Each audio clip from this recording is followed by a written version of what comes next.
Lagi? Belajar kan? Sudah. Apa aja? Trauma, Robekan. ya. Dari 3 T, ya. Tisu. Oh, tisu apa? Sisa plasenta. Terus Trauma.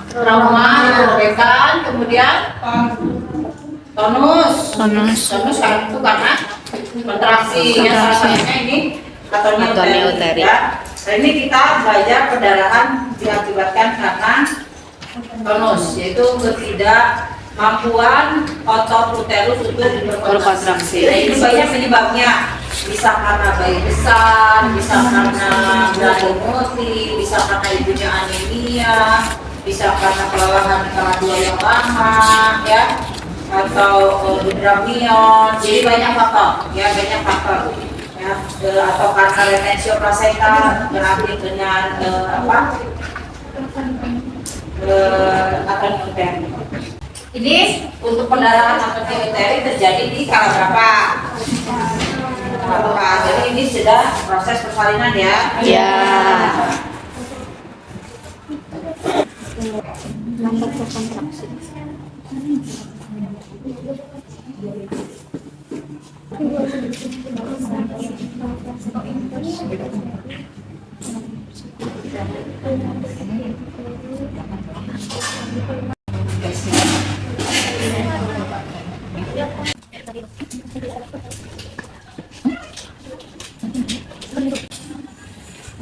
Ketika plasenta sudah lahir,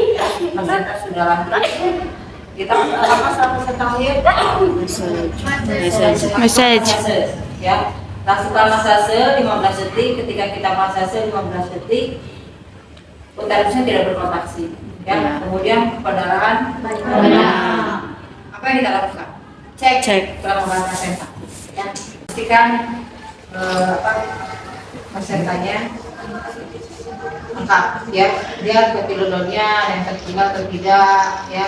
Bagian venanya ada yang mengalir pembuluh darah enggak, bagian kemudian selanjutnya ada yang tertinggal atau tidak.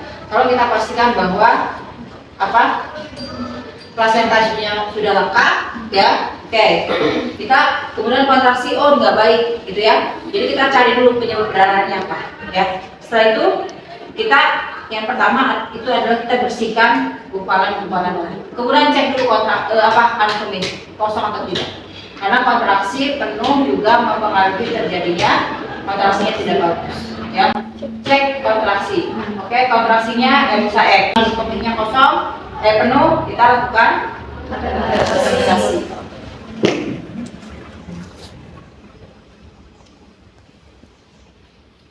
Kemudian kita kembali melakukan masase kembali, ya. Oke, ternyata kontraksi uterusnya masih tidak bagus. Kemudian perdarahannya masih mengalir, dia bentuknya ngalir kayak keran, biasanya atoneuteri, ya. Itu yang pertama, kita keluarkan dulu gumpalan-gumpalan darahnya, ya. Keluarkan gumpalan-gumpalan darah dari uterusnya. Sudah itu, ya, cek juga, lihat ada robekan jalan lahir enggak, ya. Itu bisa jadi perdarahan takutnya disebabkan oleh Robekan. Oh, tidak ada, ya. Setelah tidak ada, ini boleh kita bersihkan, ya. Kalau ada lap, kalau darahnya banyak, boleh kita lap, ya. Oke. Setelah itu, ini kita ke klorin yang ada darahnya, ke DTT, kemudian keringkan. Ini kan harus ada handuk di sini yang kecil, ya. Keringkan. Setelah itu kita pakai sarung tangan panjang. Ya, di double.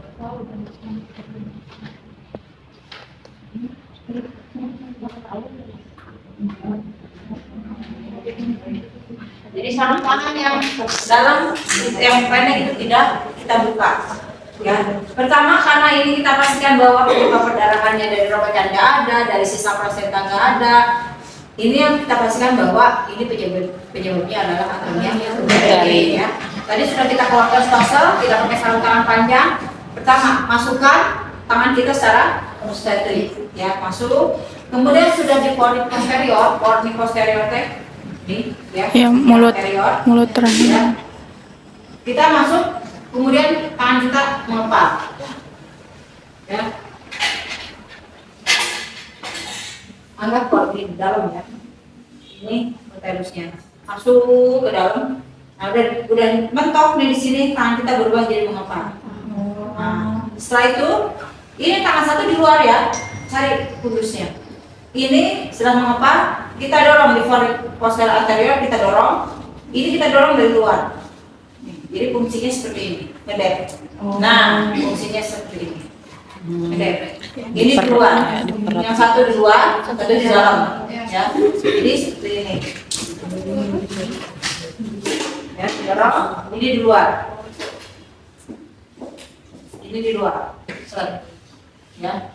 Jadi kalau umpamanya mau di luar, jadi fungsinya seperti ini.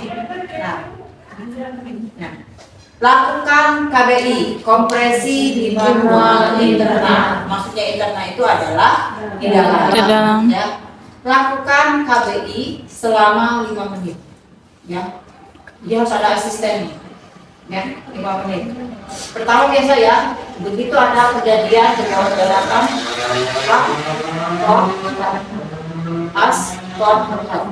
ya, forehead. Kita harus mencari pertolongan. Ya. Lakukan KBI selama 5 menit. Oke, setelah 5 menit, kemudian dilonggarkan mana yang ini tetap di atas ya, ini yang dilonggarkan.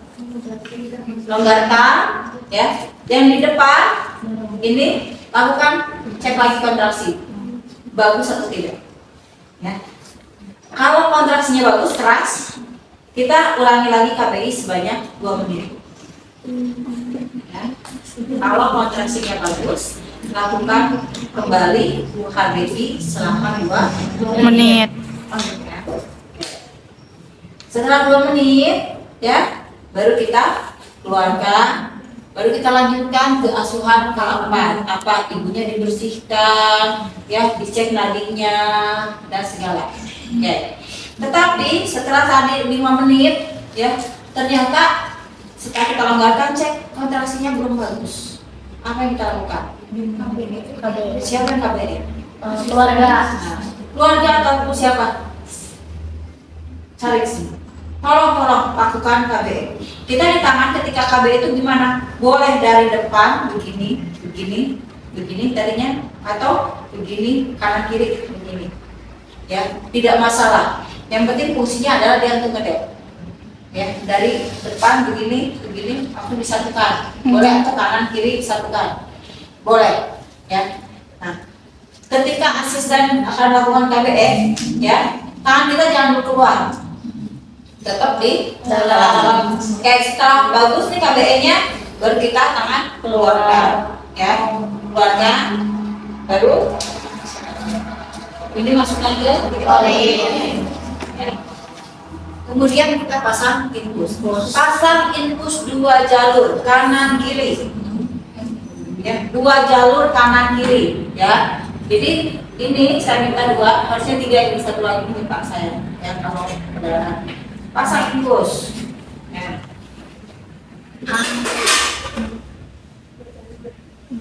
Ya. Masih bisa nomor 18 nggak masalah, atau nomor 80 nggak masalah. Sampai 20.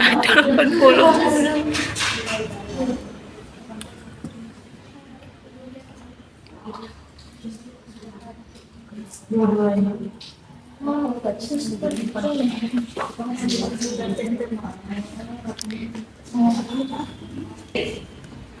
Suntikan dulu Metergin, ya, 1 ampul 0,2 mg secara IM, ya, secara IM. Sebelum pasang infus, suntikan dulu Metergin secara IM, ya. Ada Metergin, masukkan, suntikan. Tapi ingat, Metergin tidak boleh diberikan pada ibu dengan hipertensi. Terus bagaimana kalau ibunya hipertensi? Diganti dengan misoprostol. Misoprostol itu bentuknya tablet, ya, isi satu tabletnya 200 mikrogram. Diberikan 600 sampai 800. Jadi sekali diberikan adalah 3 tablet. Jadi kalau ibunya punya tekanan darah tinggi, ganti sama misoprostol. Dia diberikan secara per anus, masukkan. Ya, masukannya suppositoria, jadi per anus. Ya, 600 mikrogram atau 3 tablet. Ya. Jadi pilih salah satu ya. Kalau adanya Metergin, kalau ibunya normal ya boleh diberikan Metergin. Ya, tapi kalau punyanya misoprostol ya berikanlah misoprostol. Jadi boleh diberikan salah satu. Yang kalau Metergin 1 ampul 0,2 mg secara IM. Ya, kalau misoprostol 3 tablet diberikannya secara Supo. Jadi jelas ya. Jelas, Nah, Ibu. kita pasang infus. Infusnya 2 Jalur. Ya, kanan kiri. Kanan kiri. Untuk apa? Kalau terjadi shock, ibunya sudah bisa kita tangani. Ya. Jadi sengaja kita 2 jalur. Ya. Kanan kiri. Ya. Yang ada ya. Itu kita bisa berikan harus bukan bisa lagi diberikan oksitosin 2 ampul atau 20 unit oksitosin ya 2 ampul ini dilos guyur seret diguyur. Kalau yang ini cukup 20 tetes per menit karena ini untuk maintenance ya. Yang diguyur ya 1 ya diguyur bukan di suruh siapa digini diguyur dibuka ininya seret tanda di kiri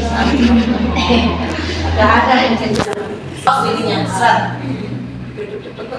ya yang diguyur yang mana isinya oksitosin oke.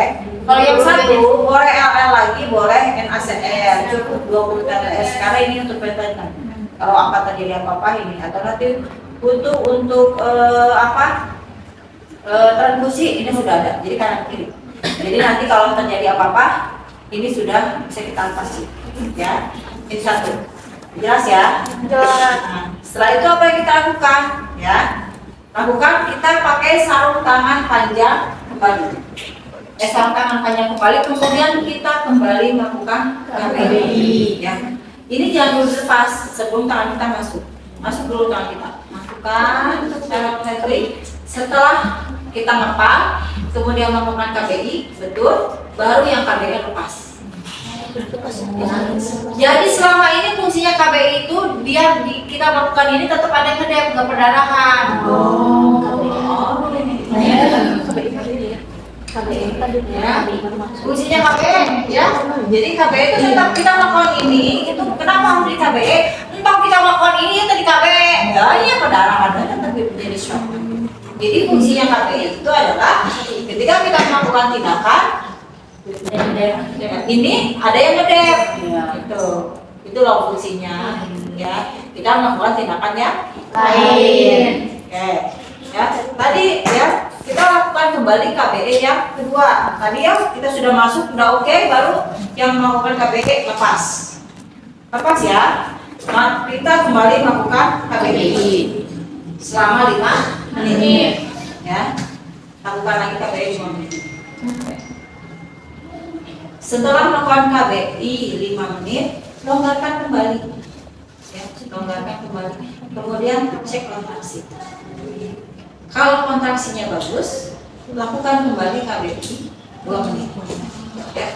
Setelah 2 menit, lakukan asuhan kalah.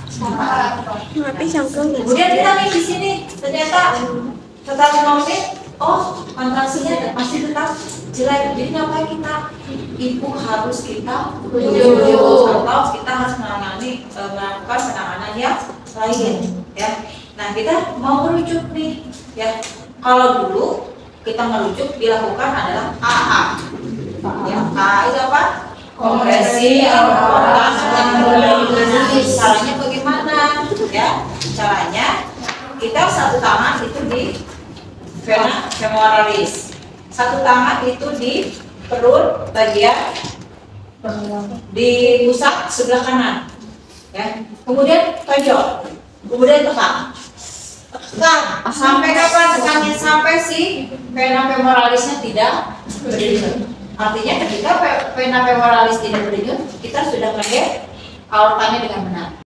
Ya, tekan gitu ya. Dan lakukan ini sampai ke tempat rujukan. Itu kalau yang lama. Nah, tapi ini kan nggak boleh goyang-goyang dan sulit melakukan KA. Nah sekarang AA itu tidak lagi direkomendasikan, bukan tidak direkomendasikan. Silakan digunakan, tapi ada manajemen yang lain lagi. Sekarang kita bisa gunakan dengan kondom kateter. Ya, ini salah satu kita untuk mencegah ngedep perdarahannya sampai ke tempat rujukan. Ya, nah sekarang tadi ini udah KBI kita longgarkan, ternyata masih nggak bagus. Caranya gimana? Lakukan dulu KBE lagi. Asisten dulu KBE lagi. KBE, kenapa? Karena saya mau melakukan persiapan kondom kateter. Ya, caranya gimana? Boleh.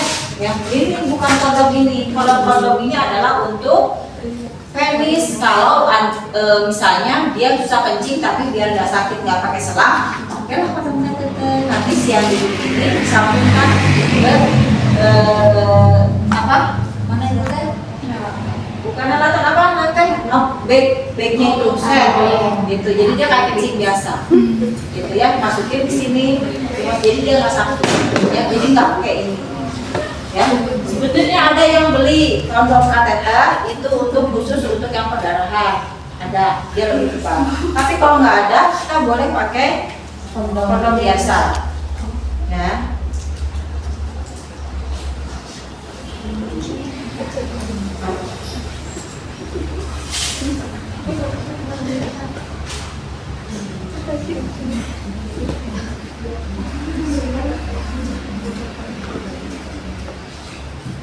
Caranya pakai daur kateter. Ini biasanya kita gunting dulu ujungnya, trap ujungnya. Biar atau nggak digunting, tapi biar cepat biasanya digunting ujungnya. Ya. Kemudian kita masukkan. Nah ujung ini kita gunting.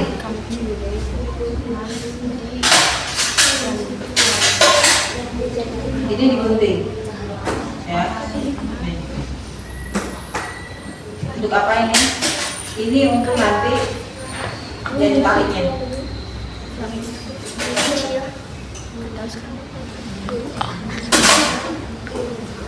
Apa? Ini sirum. Ini jangan hilang ya. Biar terbentuk lagi.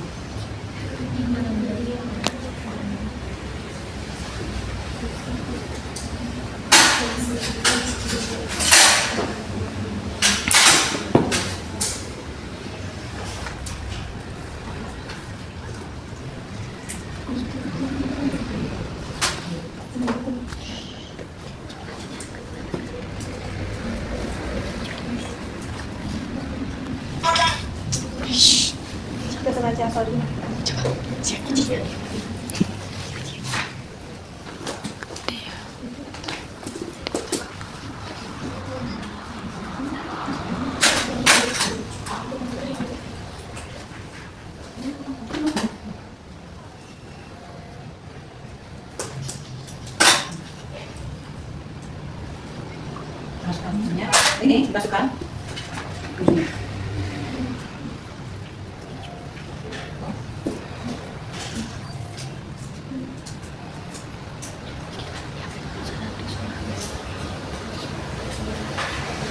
Kemudian ini diikat, ininya harus diikat, ya. Masa ikatannya biasanya dari sini.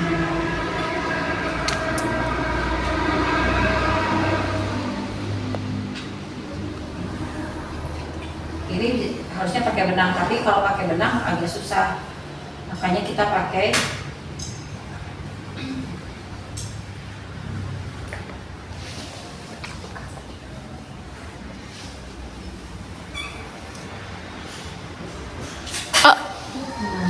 ya, nih, jadi dia ke sini. Oh. Nah, dia nggak bocor. Nah ini ada tekniknya. Saya belajar dari inilah gunanya saya kalau suka ngajar gadget ada. Ya. Setelah itu, nah ini harusnya kalau yang teori dia pakai truk gitu ya, pakai spekulum, sim, tapi itu sulit. Jadi menyakiti ibunya. Jadi caranya KBI ini kita pegang, masukin ke fornik anteriornya. Jadi masukin aja. Kalau yang ini kan masuk nih, tangan kita juga masuk. Pak yang atau yang tadi itu tangan kita masuk. Ini masukin aja ke ujungnya. Sampai ke ujung. Ya. Sampai ke ujung. 8 lagi. Sampai ke ujungnya. Ya. Nah, ini sampai ke ujung, ya. Sudah di ujung. Nah, ini kita sambungkan ke cara infus. Masukin di sini. Buatkan.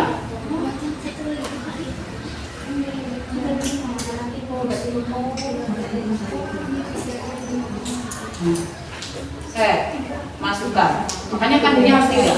Yang satunya lagi untuk ini. Bebas.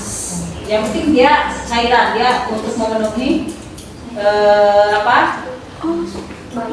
balonnya ini. Biasanya dia akan memenuhi 300 sampai 2,5 sampai 300. Nah ini ya, dia sampai kapan kita isinya, sampai nanti perdarahannya nggak berhenti tuh, dia akan mengisi, dia terus akan mengisi. Ya, kalau pakai ini dia nggak bocor, beda dengan ini.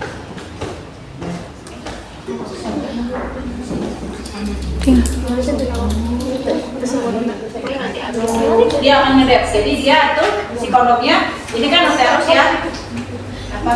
Oh ini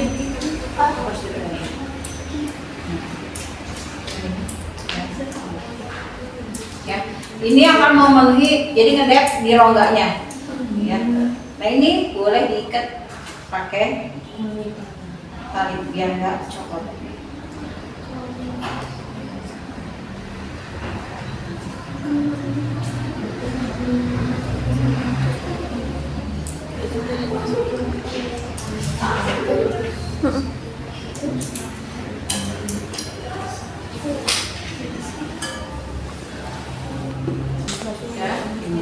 Nah, kalau sudah terpenuhi, ini pun nggak usah ditutup, nanti dibuka aja, ya.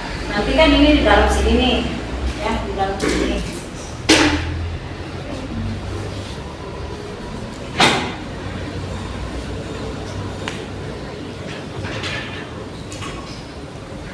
Tuh, dia akan memenuhi isi uterusnya. Uterusnya sebesar ini. Dia akan memenuhi ini, ya. Di dalam sini masuk ini ya. Sudah itu udah sampai berhenti ya. Nah ini udah penuh nih ya. Ini nggak usah didep begini. Udah begini, Anda pakai tampon kanan kiri, tampon opat kanan kiri atas bawah. Setelah itu ayo kita lakukan juga. Jadi ngerujuknya Anda nggak usah KBI, nggak usah ini aja pakai itu. Nah fungsinya itu apa? Di tampon biar nggak jatuh. Masuk. Ya tergantung, ada 3 dan 4 tergantung dari vaginanya. Yang penting dia kanan kiri. Biasanya kalau vagina kanan kiri. Yang penting fungsinya tampon itu biar menahan. Setelah itu baru kita lakukan rujukan.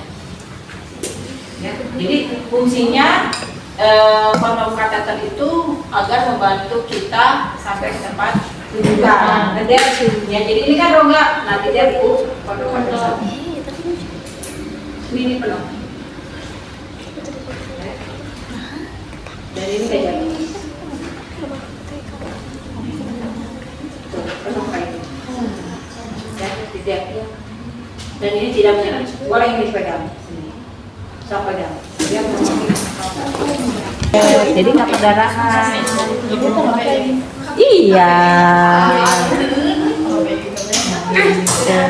Ini namanya dia ngedep pakai kondom kateter. Fungsinya itu adalah agar memenuhi itu. Ini tidak akan bocor karena ini pakai teknik, ada khusus teknik. Ya. Bisa gimana ya latihan, kalau Anda nanti boleh latihan. Jadi ini jangan jelas potong lagi. Ini ya, tuh ini juga nggak. Gini aja nanti. Tuh, ini di gini, terus nggak usah kalau udah penuh gini nantinya.